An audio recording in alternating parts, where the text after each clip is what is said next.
In this video, I'll show you how to check for an iCloud or activation lock on your iPhone.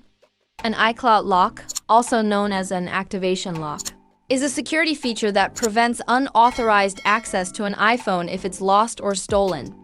If you're buying a used iPhone, you'll want to make sure it's not locked to someone else's account. Here's how you can check. Start by opening the Settings app. Tap on your name at the very top. If you see someone else's name here, it means that iCloud is already signed in with their account. Scroll down to the bottom, and if you see the Sign Out option, that means you're not signed in to your own iCloud account. To remove the activation lock, the previous owner needs to sign out of their iCloud account. Another way to check is by going to General and then tapping About. Look for the iMine number and tap and hold it to copy it. Next, open a web browser and search for iCloud Lock iMine Checker. You'll find multiple websites that offer this service. For example, choose a site like Free Apple iPhone iCloud iMine Checker. Paste the iMine number into the search field and click Check.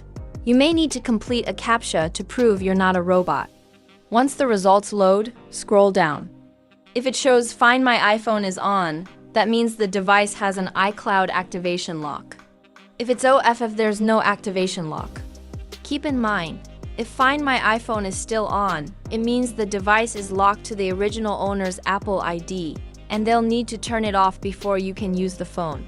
I hope this helps. If it did, don't forget to hit the subscribe button below. It really helps me out. Thanks.